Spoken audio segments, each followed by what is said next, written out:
Welcome back for game number 2, AL versus T1. That first game, nothing else can be said, but it was explosive. That game was amazing. And I think we're going to get more of that. Lots of team fighting, lots of skirmishes between these two teams. So it should be action-packed for the duration here. I'm excited from AL and also that Poppy, that Trundle, those two responses to specific picks. We're very excited to see where they fall in the draft priority. And let's not forget, Azir and Talia, the most prominent mid laners that we've seen banned in game 1. Will they fall to the wayside as we jump into our draft, presented by Omen and HyperX? Exactly. Let's see, with some of the picks out, still so many of the power picks available. Okay, Talia banned again, should require the Azir response. As expected, usually not wanting to give one without the other, unless you wanted to do some weird Poppy stuff and try and get 2-for-1 value there, because Poppy is another one of those ones that is left up and could be flexible to jungle or support, and is a very good answer.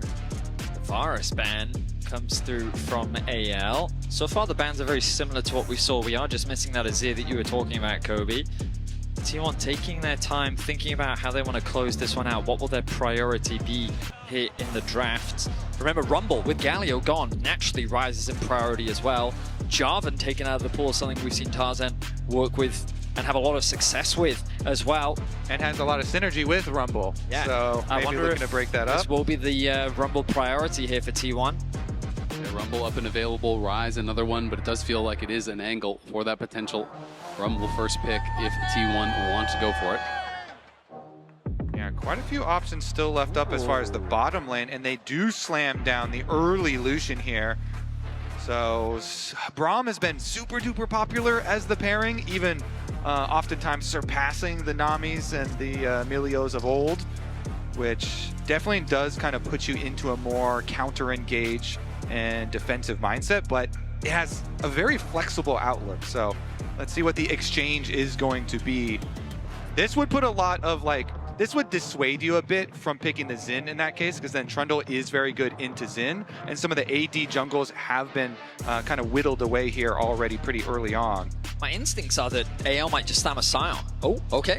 Could also be the early Yorick. We did see this come through in their series yesterday, I want to say. And I mean, it's a big comfort pick for Flandre.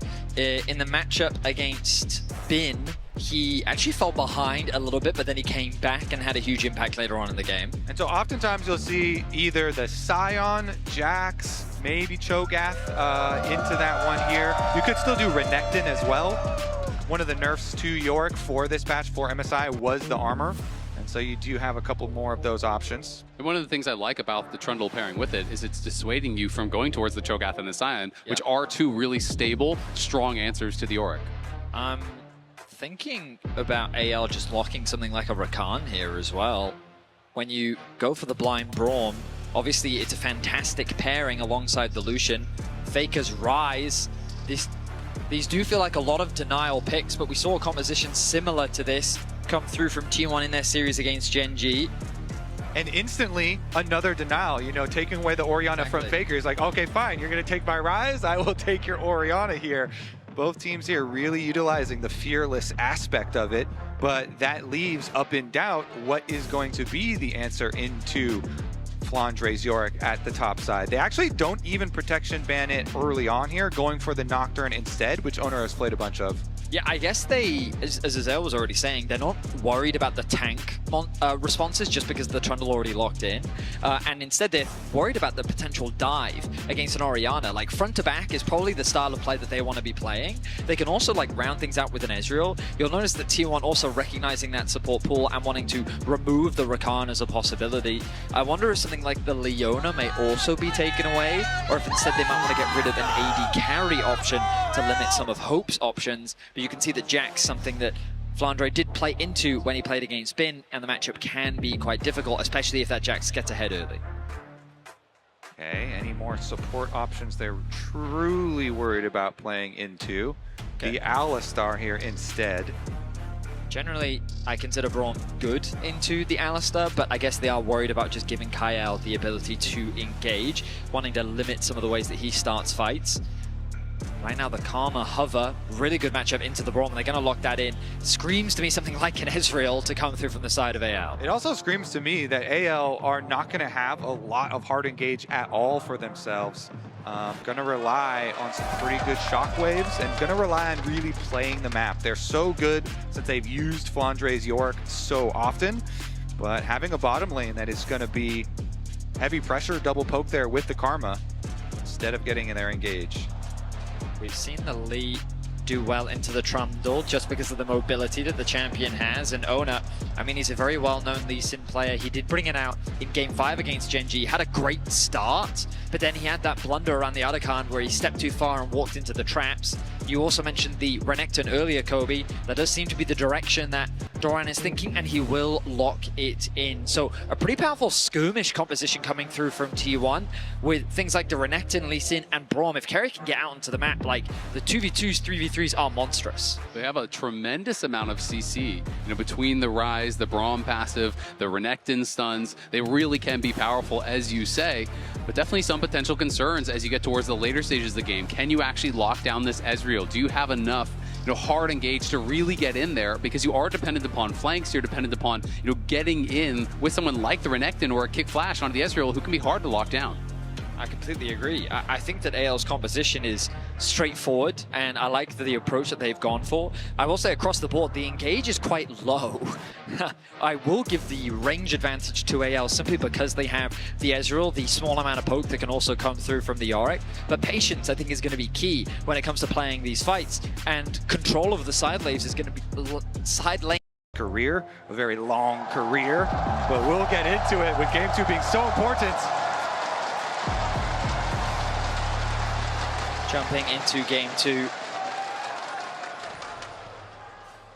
Keeping an eye on early vision, always super important. You'll notice Flandre making his way towards the bot lane, will drop the ward for his bot laners. AL know they have solid range, but against the Braum in the early skirmishes, you have to be extremely careful. And it is going to be Spellbook again here for Keria. Loves playing it, really does fit his style. Such a creative and flexible support player. And Doran here sneaking in behind Tarzan. Has not been spotted just yet. And I don't even think they actually had vision of that ward going down. You're so right, Doran being very sneaky here will net them a little bit of additional information that Ale is not wise to. Sneaky Doran.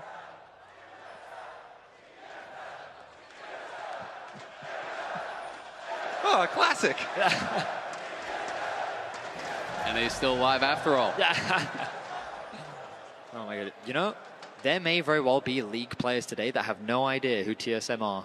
That's fair. Congratulations, though, to Guma and Owner. They're passing Maple and Peanut for 8th all-time, 145 international games played. It still seems interesting to me. Like, it doesn't quite compute in my brain that these T1 players are now such veterans of international play, because every time they show up, they have such deep runs. Exactly, and they've created such a large fandom, with everyone really following the long journey that they have had.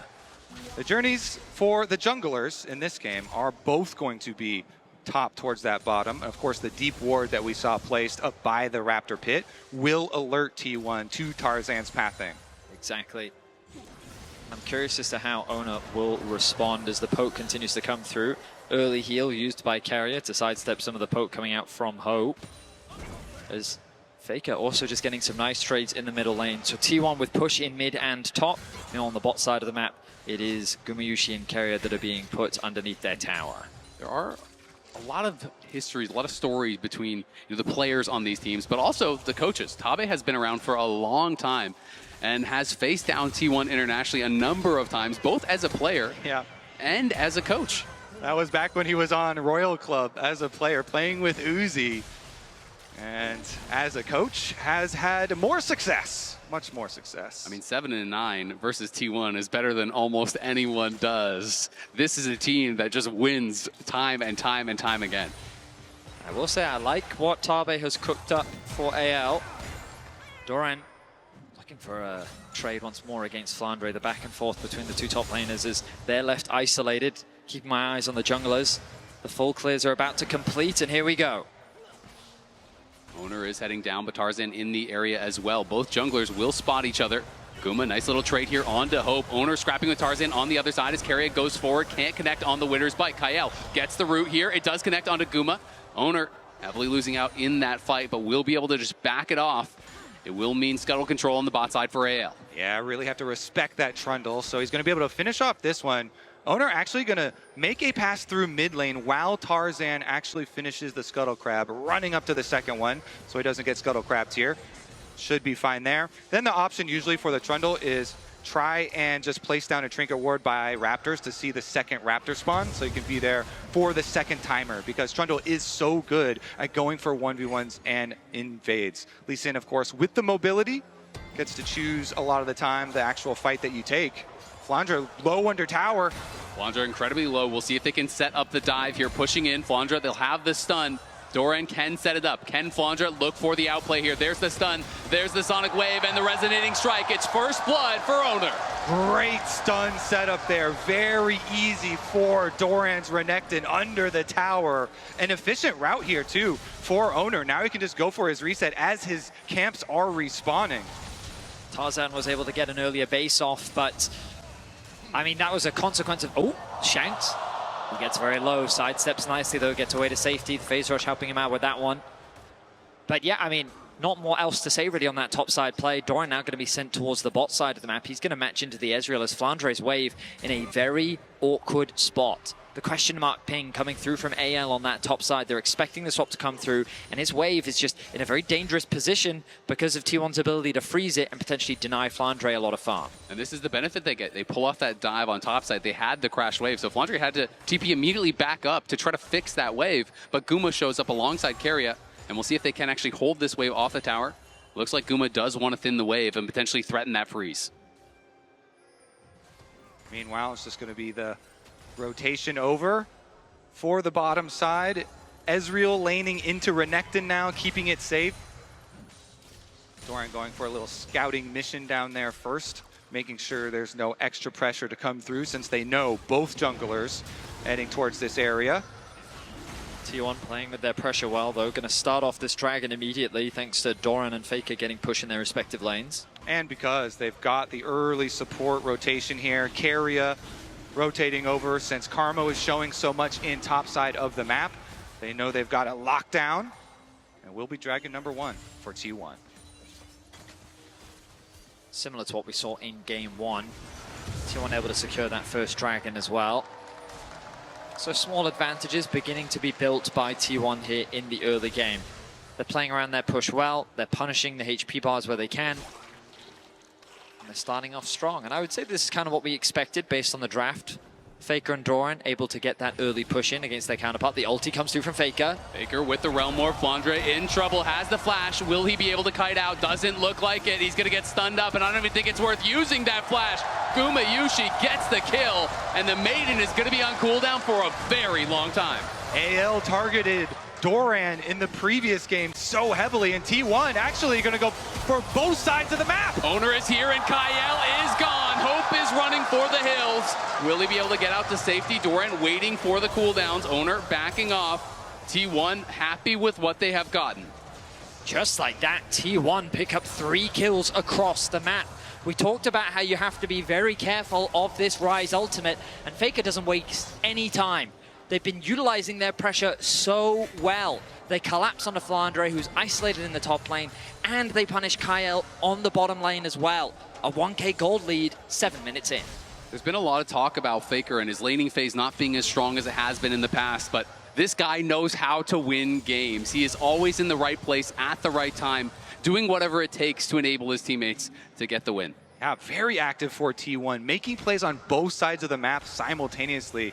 And I used Osman, and on the reset timer, Owner going towards the bottom side, getting one there as well. T1 building another early lead. AL's teamfighting has been so good, though, so they'll look to try and take it back once we get to the mid game. Not a lot of engage tools here, though, so Tarzan can show up, but as long as T1 respect the fact that he is there, there's no Alistar to set him up, there's no Nautilus to lock them down. You know, it requires an overextension from T1 to really get chased down and killed. And so AL instead will start up the objective. Bit of damage being thrown down onto Carrier as Owner tests the waters. The Grubs being collapsed on by T1. Here comes Doran as well from the river. Yep, Doran is running up here. Tarzan gonna be able to grab the first one. Kyle looking and Owner goes in. Owner jumps back out. Safeguard to safety. Tarzan has to flash as Faker and Guma were putting the pressure on. Tarzan just barely able to survive. There's the shockwave coming in, but Carrier throws up the wall and does survive. KL now in trouble. Faker trying to get in range here. Can't quite finish him off. A lot of low health bars, but no one goes down. And someone is going to have to answer Flandre in the bot lane because no one has TP right now from T1. So instead, they will try to keep the pressure on top here. Doran is behind him. They know that they're going to give up plates on bot side. Will T1 try to force the dive? Doran, if he's going to go, he has to stop that recall now. Kyle incredibly low, flashes forward, gets one. Can he get in range for the slice? The dice, the stun, the croc is here, and he is hungry. It's Doran extending the play. He was pushing mid lane, then goes up through the jungle here, as you say, to trap them behind the secondary tower. They do sacrifice something on the bottom side, a little bit of turret plate money to Flandre, but very worth for T1.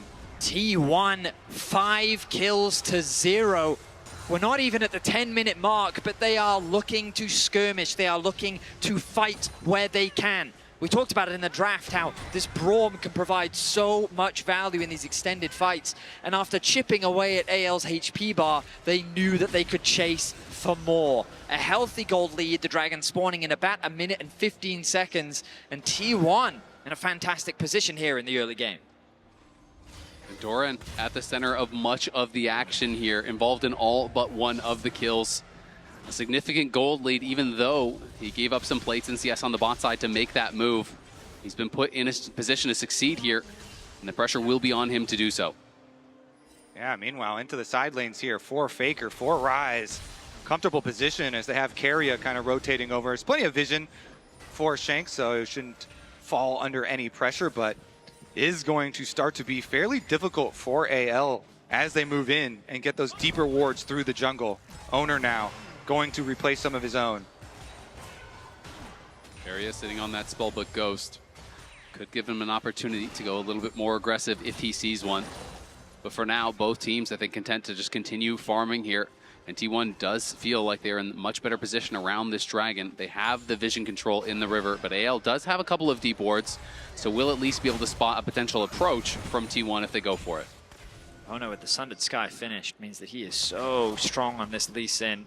Notice that he's just abandoned his topside camps, made a beeline towards the bot lane, with Tarzan being spotted on the top side as well. There should be an uncontested Dragon that T1 will start immediately. Good vision coverage around the river, and Carrier recognizes he doesn't need to be around the Dragon, so instead he can make his way towards top, try and prevent the dive. And T1 are calling Carrier over to help Doran defend. Doran in a lot of trouble, pops the ulti, slices out to safety. Carrier goes in, hits the ulti. Tarzan in trouble, but Flandre is the one tanking the turret for now. Carrier popped the Ghost just to get there in time and use the flash to help save Doran. Great allocation of resources here from T1. Braum is so good at defending. They call for the rotation from Carrier. He gets there initially, and that's going to be enough. They will hold it while taking the Dragon. Shanks in trouble. Shockwave connects onto Faker, but Shanks has nowhere to go. Tank up by Faker, knocked down by Owner. Another successful play in the side lanes from T1. They extend it to 6 kills, and AL is getting nothing on the cross map. A few camps are being stolen, but Doran is just a monster. And with Carrier at his back, this play feels impossible for AL. T1 in a fantastic spot, reading the movements here, and now Tarzan in some trouble, has no flash, and he's got nowhere to go. You have to think, slowed down, stunned up, and Carrier takes him down, but on the other side, Doran gets knocked down by Kyle and Flandre. Flandre, though, potentially has overextended here. Guma gonna look for the chase. He's sped up by Kyle. Can Carrier connect on the winner's bite? He can. He is slowed down. Guma trying to get in range. The dash not there just yet. Looks like they will be able to walk it out. Yeah, a little bit of an overextension there. Tarzan goes really deep into the jungle, but because Guma had not fully recalled, he gets punished. They get the extra kill, and that means they can push back out for more turret plate money here.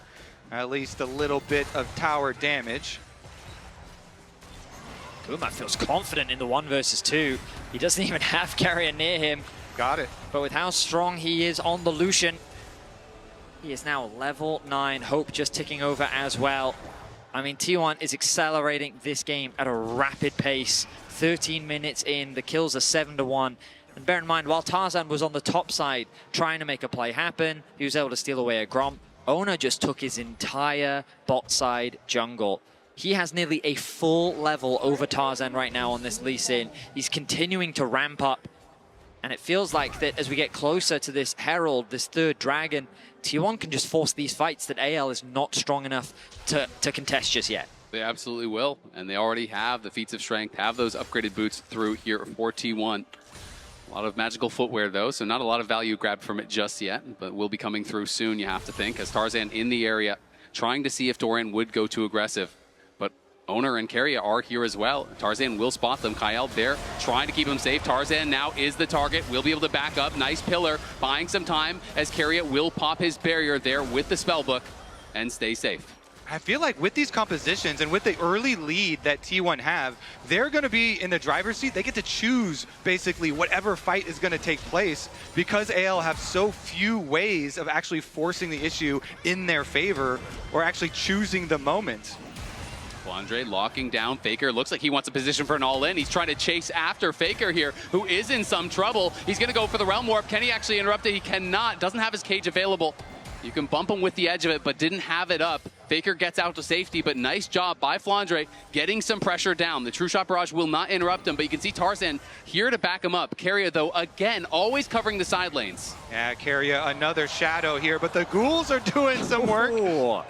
Oh, Tarzan's behind him, and now I think they are going to go for the dive. The TPs are coming in. Tarzan has his eyes on Faker. Kyle there as well, but Owner is coming in. Teleport response from Doran. He is on Shanks. Tarzan's fighting on the other side. Doran trying to take down Shanks. He flashes forward. He takes him down. He's looking for a second. Flandre now in trouble as everyone piles in onto Doran. Doran will fall, but can AL get out? Another teleport coming back. It's Faker re-arriving to the fight. Owner kicks off Tarzan, takes him down, and Flandre trying to kite for his life. Kyle has the tether in onto Keria. But here comes Gumayusi and Faker. Owner fighting. The maiden living. Owner surviving as T1 wipe AL out of the bot lane. The collapse from T1 left AL in ruin. They lose 4 members in that exchange, and it all started with them trying to dive Faker. They see how low his HP is. The TPs come in rapid succession, but the arrival of Doran swings the fight. Yeah, Keria locket shields there, and then Faker's going to be able to recall.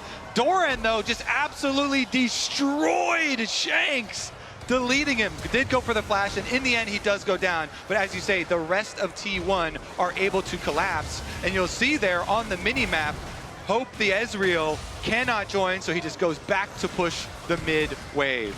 I mean, Owner, we talked about how strong he is at this point in the game, and you can see while Flandre still does a lot of damage thanks to the Maiden, it wasn't quite enough. The collapse from T1 was swift. And now they find themselves with 11 kills, 16.5 minutes in. And it's a small thing, but a critical one. Flandre didn't focus down the tower when Shanks arrived. So when Doran stunned him, the tower was on him. The tower bot lane lived with like 10 HP down there. So that got so much extra damage to help Doran knock Shanks down immediately. Yeah, this one's snowballing so heavily in favor of T1. Should be effortless to pick up Dragon number 3 for themselves with a large gold lead with so much CC to their advantage. Should be able to push in on AL. I guess the silver lining to that tower not going down earlier, they've got objective bounties on it, so they can hope to try and get an objective bounty on that tower standing there. You look at that thing and it's going to die. 25 HP on the tower. Oh, Kyle, he's in danger. He is, but Hope is here, as is Tarzan. Owner should be fine here. Realm War coming through. Faker posturing aggressively, but Tarzan trying to turn the damage down. Owner, nice kick back, looking for Kyle. Is going to try to get out to safety, but there's the shockwave over the wall from Shanks. AL low on health. Can't extend the play here. Hope shifts forward aggressively. Does get some good poke down. That is kind of the gold difference in action. AL just don't have enough in the tank to punch through these health bars. And I just love that T1 is recognizing the strength of their composition. It's good at skirmishing. That was a 2 versus 3, and they just went in. They know that in these smaller fights is where they can really outplay their opponents and get the better when it comes to the damage. And AL, when it does extend into these bigger fights, it's not like it's a straight up 5v5. It's like a 2 versus 3 that then turns into another 3v3 because someone ends up falling. The tower will finally go down. AL's first of the game. They get a bit of gold back, but it's still a 3.5k gold advantage for T1. Yeah, it's going to be a drop in the bucket, honestly, with the way that this game has been going. Owner with 1,000 individual gold lead. Rise here going to be so problematic in the side lanes that now it's going to be, wait a second, Keria. Keria very far out, but does flash back and jumps over to Faker. Keeps himself safe. I mean, this is a ridiculously fast dragon stacking game as well. You're looking at a soul that could be here around 22 minutes if T1 are able to do it right on spawn. I don't see any reason for them not to do it right on spawn with how they can set it up too. Outer towers down, they can move in, place the prerequisite vision here through the blue quadrant of AL. And again, since AL, really the only kind of plan is to split push with Flandre or try and walk right into them and hope for a good shockwave placement. T1, yeah, they do just that. They fully take over jungle vision, take out that outer tower, and will set themselves up nicely. Doran gonna drive it in for a second charge here. And this tier 2 tower, not long for the world. Flandre's in the side lane, gonna be hunting for that bounty. But you can already see pings from T1. They are gonna be heading up there, sending Doran to respawn. And Flandre knows he cannot stay around to try to knock that tower down. So T1, again, an unanswered play here. 2 towers in the mid lane and extending that gold lead to nearly 5,000. Faker, though, could be in trouble. Can they actually knock him down? Do they have the interrupt? The shockwave does stop it, and Faker does get shut down. The gold goes to Tarzan. So the mid laner finally falls, and AL claw back a bit of gold, but T1 have already extended that lead after taking so much in the middle lane. Top tower still relatively healthy. Guma pushing in another wave in mid. Artican about to spawn on the top side of the rift. AL gonna look to recall, but we know T1, they are not afraid to force this objective. And critically, Faker didn't waste the flash here. He knows he's going to have that available for the next dragon fight, for these big objective fights, and T1 are not even going to wait for the dragon. They're starting the Otacon now. Yep, they have such a good advantage. They can just force on these objectives. AL are coming, though. They are going to fight. We'll see if they can find their way in. Keria not allowing them to get past here. Guma in a good position. Tarzan trying to force his way in, but they're immediately turning around to him, and the culling is getting so much damage down. Doran into the back line. Hope over the side, trying to go in. He shifts in onto Keria, but it's a shutdown there over on Owner. Shanks is trying to run as Faker is behind them. Doran and Faker. It's a triple for Guma, but it's the solo laner's getting so much work done. Doran flashes in. Hope tries to shift out. Gets back over the wall with the flash of his own. Shanks now running from Faker. Doran trying to corral Hope here. Hope looking to try to make an outplay. Shanks on the side. Faker flashes in. He takes him out just as his teammates do the same to Hope. T1 get an ace, and they're going to claim the Otacon. They may lose Owner, but they will take every last member of AL, including the Otacon. And then look at the Dragon just 50 seconds away afterwards. They can reset and move their resources over to the other side of the map. T1 bounced back after game 1 ruthlessly as Keria acts as gatekeeper in this brush, making it so difficult. And remember, at this point, it is a 4 versus 4. Hope is coming up through the river, and then T1 just forced the fight, knowing that the TP is coming through from Faker. At this point, Owner, he has to get away from Hope, so he goes in a little bit deep. He gets close to taking out Tarzan, but he does the damage that he needs to do. Guma dancing his way through the fight, sticking close to Doran, gets himself a triple. He's going to get an extended quadra after picking up Hope at the back end of this fight as Shanks falls on the top side to Faker. We came into this series really believing that it has what it takes to go a full 5 games. And T1 here in game number 2, pushing back so heavily, already looking to even us up if they can complete this game. And I just love how aggressively Keria has been playing. He knows they're heavily ahead in gold. He's just playing in the face of AL, making them waste spells on him, making them dump damage into him. And AL gonna look for a cross-map play. Faker did spend his flash in the last fight. The pillar is good. Kenny Realm Warp out to safety. The tether not in time. Faker is safe. The soul is claimed. It's all T1 all the time. Well played by Faker. He goes first to proc his phase rush. That means that they have to use the pillar, and as soon as the pillar is used, he knows he can proc his ultimate and get out. I mean, AL, it feels like that they are out of options in this game. We've already talked so much about the limited engage in T1. They're just going to run at AL once more. Owner is hunting. Great sidestep there from Tarzan, but will him get him out to safety. He's trying to run for it, is barely able to get out of range there, but Kyle is going to be left for the Wolves. Keria still is chasing as Guma is coming through the jungle. They want everyone here. Owner is just going to fight against Kyle as Guma arrives here trying to lock down Tarzan. They can't quite stop him. Owner does pick up the 1 kill on the support. but it is only Kael falling. Right now, they do have Shank split pushing in bottom lane, has his teleport ready. So the plan for AL, try and get as many resources as you possibly can, and then get everyone here ready for the defense. Hope that they can find an angle for a counter play. The T1 are not giving them time. They are just forcing their hand, constantly showing up, taking down towers, forcing objectives. You have to think for AL, it's got to be some sort of a Baron flip or a prey for the Elder. But the problem is the Elder is still so far away, and T1 are going to look to attack the Baron first. It'll be very difficult for them to approach. Completely agree. Faker going to continue to catch lanes in a side wave and tick over to level 16 now on the rise. This pick was really important in the early game at getting T1 those early advantages. Both Faker and Oner working together, but also just how T1 was playing the map. When something was happening top lane, something was also happening in the bot, making it impossible for AL to really cross map at any opportunity. Right from the start, T1 have had a vice grip over this game, and they have not relieved that pressure as AL get closer and closer to the Baron spawn. Yeah, they've been incredibly proactive, looking their best here. Oner making huge plays, often at the same time as Faker making plays on the other side of the map. And now that they have this control, this lead, with the extra speed of the Cloud Soul, you make it so hard for AL to even keep up in resources because they have to use the safety of their towers to catch these waves. T1 can just completely take over your jungle. Very aggressive flash there from Keria, but he will now swap it over to that Spellbook Smite. So could look for an angle on the Baron here with the double smite to try to secure it. And I think that's why he was so loose with the spending of that summoner spell. Baron spawns and T1 will not waste any time. Just like the Atakan, they're going to start the objective off, put the pressure onto AL once more. It is spotted immediately, but AL gonna have to try to get over here in a hurry. Tarzan has no flash, which will be critical. Can he even get there in time? It doesn't look like it. It's going down way too fast. AL realize it. Oner goes out to try to kick Tarzan away, but he wasn't even there. T1 claim the Baron. And then they can counter with the teleport, put a stop to the split push. Faker is there.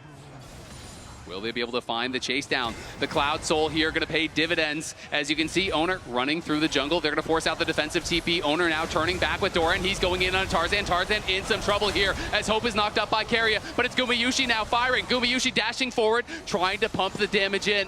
Doran and Keria are low, though. AL will survive the onslaught and back off. The shockwave from Shanks was good, but he just doesn't have the damage to do anything significant in the fight. It did slow down T1 a little bit, allowing for AL to escape. But T1 continue with their relentless pressure, and Faker back to pushing in the bottom lane. Honestly, right now, AL, they need to just send multiple people into one area of the map. But they're going to look for Doran. He's got his flash, so it should be fairly difficult to catch him. Yeah, it doesn't seem like there's really much of an opportunity to do anything. T1 pushing on the other side, looking for the last of the outer tier 2s here. Keria steps forward and just pushes Shanks back. Pops the barrier with that Summoner Spellbook, just constantly rotating through these spells. You can see Doran just fighting here on the side. Tarzan will be able to get the blue buff, but will he be able to actually get out to safety? Doran slowing him down with the Stride Breaker. There is the slice, the dice. Tarzan in a lot of trouble. Oner is going to be here as well, as Tarzan seems to have overstayed his welcome, has no flash, and looks like there is no way out whatsoever. Oner takes it, jungle diff. Yoink, thank you very much. And yeah, we're seeing this because there's not a lot that AL can do from behind with this composition. And so the little rotation over with the extra speed from the Cloud Soul. Another pick for T1. Yeah, I mean, if you are an AL fan, don't look at Guma's items. Just avoid eyes from that area of the map because this man is monstrous right now. He is extremely fed, and if things weren't dire before, with itemization like that, it feels more than dire now. Elder spawning in 55, and you have to imagine that T1 will continue to do what they've done throughout this series. Objective spawn, objective start. Yeah, immediately. No reason to hesitate. And honestly, Vedius, if you are an AL fan, probably start visualizing the next games. Yeah, there's a lot of places you don't want to look. Yeah. You know, the 2-level lead for Faker, the additional item for him, the additional item for Oner. I mean, they are ahead everywhere, not to mention the Cloud Soul, which is going to make it incredibly difficult to escape a losing fight here. As Keria, again, just posturing so aggressively, always stepping forward in the face there of Hope and the rest of AL. They're just trying to thin out the waves here, see if there's any sort of an opportunity for them to get over to what feels like an inevitable Elder start here for T1. But Tarzan critically has no flash, so if T1 go for it early, it's really hard to imagine how Tarzan would even be able to get to the pit. The damage just continues to come through. Hope doing what he can to chip away at the HP bars of T1, but it's not really going to stick. Our observers highlighting for us how little AL can see on the map. The Elder will begin the suffocation of vision in full effect as AL trying to force their way into the river. They have to just full send it. This is the Hope, the Elder Dragon fight. Tarzan trying to get his way in, but T1 eyes on the Elder. They have claimed it, and now the fight begins in earnest. Look at Doran flashing after Hope, but Hope flashes out in time. Doran in the midst of everyone as Carrier and Faker arrive. The HP bars are disappearing for AL, as is their time in this game. T1 crushing the fight. Guma flashing forward. Can't quite take down Hope, but he sure as hell takes down Kael. Owner is hunting. Owner will find his target. It's a clean ace for T1 as they march on the Nexus. Game 2 domination from T1. Early, active, and are going to finish it here in under 30 minutes. T1 battling back here. It was a strong start for AL, but it's T1 in game 2. Absolute domination. 14,000 goals.